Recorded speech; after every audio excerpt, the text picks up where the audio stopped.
Kevin Dix masuk daftar bek paling produktif di dunia. Kabar baik buat Patrick Kluivert. Shin Tae-yong akan melatih ASEAN All-Star lawan Manchester United. Akankah terjadi? Penasaran? Berikut berita lengkapnya. Kevin Dix masuk daftar bek paling produktif di dunia. Kabar baik buat timnas Indonesia. Hei sobat bola, coba tebak, siapa bek paling tajam yang lagi menggila di Eropa musim ini? Bukan Van Dijk, bukan juga Reece James, tapi Kevin Dix. Yup, pemain timnas Indonesia yang kini membela FC Copenhagen ini lagi jadi sorotan setelah masuk daftar bek paling produktif di dunia musim 2024-2025. Kok bisa? Apa yang bikin dia beda? Menurut data dari Transfermarkt, Dix ada di peringkat ketiga daftar bek dengan jumlah gol terbanyak di semua kompetisi elit musim ini. Sampai akhir Februari 2025, dia udah ngegas dengan 10 gol dan 4 assist buat Copenhagen. Dan yang lebih gokil lagi, semua golnya dicetak dari titik penalti. Bek tapi tajam kayak striker, gimana nggak keren? Bek paling produktif musim 2024-2025, semua kompetisi. 1. Salt Nagy, Puskas AFC, 13 gol, 9 assist, 2. Gabriel Menz, Gezira United, 11 gol, 1 assist, 3. Kevin Dix, FC Copenhagen, 10 gol, 4 assist. Dix nggak cuman rajin cetak gol, tapi juga makin matang sebagai pemain. Musim ini jadi yang terbaik sepanjang kariernya, bahkan mengalahkan musim 2020-2021 saat dia mencetak 8 gol dan 2 assist bersama Aarhus GF di Liga Denmark. Dan sekarang levelnya udah beda. Dix menuju Liga Jerman. Sayangnya buat fans Copenhagen, musim depan Dix bakal cabut ke Bundesliga buat gabung Borussia Mönchengladbach. Pelatih FC Copenhagen, Jacob Nestrup, sampai nggak bisa nutupin kekagumannya. Dix punya kontribusi besar buat tim ini. Dia nggak cuman pemain yang tangguh di belakang, tapi juga selalu berkomitmen untuk tim. Fleksibilitasnya luar biasa, dia bisa main di mana aja di lini belakang, ujar Nestrup di situs resmi klub. Apa artinya buat timnas Indonesia? Buat Patrick Kluivert, ini jelas kabar baik. Timnas Indonesia butuh pemain belakang yang nggak cuma solid bertahan, tapi juga bisa bantu serangan. Dengan performa kayak gini, Dix bisa jadi senjata rahasia di kualifikasi Piala Dunia 2026. Kebayang nggak kalau dia bawa performa garangnya ke timnas? Bisa jadi bek paling berbahaya di Asia. Sekarang tinggal ditunggu, apakah Dix bisa lanjut ngegas dan nambah jumlah golnya musim ini? Apakah dia bakal jadi pembeda buat timnas Indonesia? Menurut kalian, kira-kira berapa gol lagi yang bakal dia cetak sampai akhir musim? Apakah benar Shin Tae-yong akan melatih ASEAN All-Star lawan Manchester United? Gue yakin lo semua udah dengar kabar heboh ini. Manchester United bakal tandang ke Asia Tenggara buat tur pramusim 2025. Dan salah satu lawannya adalah ASEAN All-Star. Tapi yang bikin lebih menarik lagi, katanya tim ini bakal dilatih oleh ex-juru taktik timnas Indonesia, Shin Tae-yong. Beneran, nih? Atau cuma rumor doang? Yuk, kita bahas, Manchester United tur ke Asia, ASEAN All-Star jadi lawan, Setan Merah direncanakan bakal menjalani tur Asia setelah kompetisi musim 2024-2025 berakhir. Menurut laporan dari Straits Times News, MU bakal mampir ke Malaysia dan Hong Kong. Bahkan, kabarnya mereka akan menghadapi Aston Villa di laga pemungkas Liga Inggris pada 25 Mei. Sebelum langsung terbang ke Kuala Lumpur untuk duel melawan ASEAN All-Star pada 28 Mei di Stadion Bukit Jalil. ASEAN All-Star, siapa yang bakal dipanggil? Nah, ini yang bikin penasaran. Tim ASEAN All-Star biasanya berisi kombinasi pemain terbaik dari berbagai negara di Asia Tenggara. Dari Vietnam, ada nama-nama seperti Nguyen Tin Linh, Nguyen Quang Hai, dan Hoang Dec. Sementara dari Indonesia, beberapa nama yang digadang-gadang bakal masuk skuad adalah Marcelino Ferdinand, Rafael Struijk, dan mungkin juga Tom Haye. Tapi yang paling bikin penasaran, siapa pelatihnya? Media Vietnam, TTO, mengklaim bahwa Shin Tae-yong akan jadi arsitek tim ini. Cocok banget, kan? ST sudah terbukti bisa mengangkat performa timnas Indonesia dan punya pengalaman melatih di level tinggi. Termasuk di Piala Dunia 2018, beneran ST yang ngelatih, ini yang masih jadi tanda tanya besar. Sampai sekarang belum ada pengumuman resmi dari pihak penyelenggara atau ST sendiri.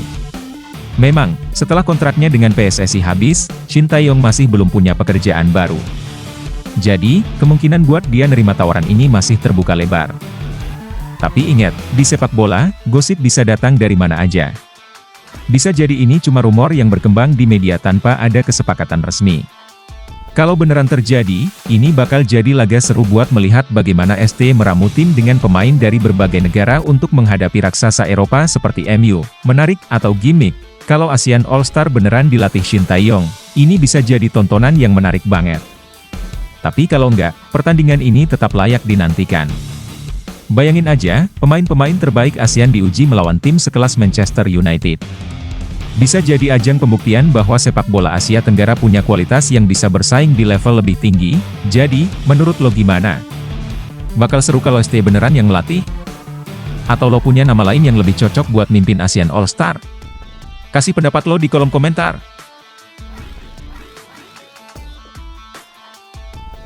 Nasib Nathan Tio Aon di timnas Indonesia. Bakal tergusur Dean James dan Joey Pelupesi. Kalian masih inget nggak hype waktu Nathan Tio Aon resmi jadi WNI dan langsung gabung timnas Indonesia? Nah, sekarang ada drama baru nih. Nathan lagi di titik terendah kariernya, nggak kepake di Swansea City, dan malah bisa kehilangan tempat di timnas Indonesia. Wah, kira-kira gimana nasibnya ke depan? Karier di Swansea City, minim kesempatan. Banyak cadangan sejak pindah dari Excelsior ke Swansea City pada 2023 dengan harga 350.000 euro, sekitar 6 miliar rupiah. Nathan cuma main 3 kali buat Swansea. Total menit bermainnya cuma 127 menit selama 2 musim. Buset, dikit banget. Bahkan musim lalu, dia sempat dipinjemin ke SC Heerenveen. Tapi tetap aja, menit bermainnya lebih sedikit dari waktu kita nungguin update pemain naturalisasi. Cuman 4 kali main dengan total 15 menit. Sekarang, balik lagi ke Swansea, tapi nasibnya nggak jauh beda. Lebih banyak duduk manis di bangku cadangan atau malah nggak masuk line up sama sekali. Waduh, persaingan di timnas ketat banget. Pas masih di era Shin Tae-yong, Nathan selalu langganan starter. Kenapa? Karena dia pemain serba bisa. Bisa main sebagai back kiri, gelandang bertahan, bahkan wing back kiri. Pokoknya fleksibel banget. Tapi era udah berubah. Patrick Kluivert sekarang pegang kendali, dan PSSI juga lagi kebut proses naturalisasi Dean James, back kiri, dan Joey Pelupesi, gelandang bertahan. Artinya, Nathan bisa banget tersingkir dari skuad utama. Bayangin aja, di posisi back kiri udah ada Calvin Verdonk dan nanti bakal ditambah Dean James. Terus di posisi gelandang bertahan ada Tom Hay dan Joey Pelupesi. Wah, makin penuh nih persaingan. Kalau nggak segera bangkit, Nathan bisa-bisa cuma jadi pelapis. Bisa. Nggak balik ke performa terbaiknya. Nah, sekarang pertanyaannya, apakah Nathan bisa bangkit dan bersaing lagi? Atau malah bakal kehilangan tempatnya di timnas? Soalnya, timnas Indonesia lagi bersiap buat 2 laga penting di putaran ketiga kualifikasi Piala Dunia 2026. Tim Garuda bakal lawan Australia di Sydney pada 20 Maret 2025, terus 5 hari kemudian menjamu Bahrain di SUGBK. 2 laga ini bakal jadi ajang pembuktian siapa yang layak jadi pilihan utama Kluivert. Jadi, menurut kalian, apakah Nathan masih punya harapan buat bersinar lagi di timnas Indonesia atau bakal jadi korban regenerasi? Kasih pendapat kalian di kolom komentar. Ya. Naturalisasi dikebut. Emil Audero, Joey Pelupesi, dan Dean James siap jadi WNI di Eropa. Fans Garuda, siap-siap nih. 3 calon pemain naturalisasi, Emil Audero, Joey Pelupesi, dan Dean James, kabarnya bakal segera ambil sumpah jadi WNI. Tapi ada yang unik. Mereka nggak akan melakukannya di Indonesia. Kenapa? Yuk, kita bahas. percepat naturalisasi, target debut Maret, anggota Exco PSSI, Arya Sinulinga, memastikan proses naturalisasi Emil, Joey, dan Din sedang dikebut. Tujuannya? Supaya mereka bisa langsung bela Timnas Indonesia dalam kualifikasi Piala Dunia 2026 bulan depan. Timnas Indonesia akan menghadapi dua laga penting di grup C, 20 Maret 2025 versus Australia, tandang, 25 Maret 2025 versus Bahrain, kandang. Kira-kira, kalau mereka langsung dimainkan, bakal bikin lini pertahanan dan tengah kita makin solid nggak? Sumpah di Eropa, kok bisa? Nah, ini dia yang menarik. Ternyata, Emil Audero, Italia, Joey Pelupesi, Belanda, dan Din James, Belgia, lagi sibuk bertanding di klub masing-masing. Jadi, nggak mungkin mereka terbang ke Indonesia buat upacara pengambilan sumpah, karena mereka tidak bisa ke Indonesia, karena lagi bertanding.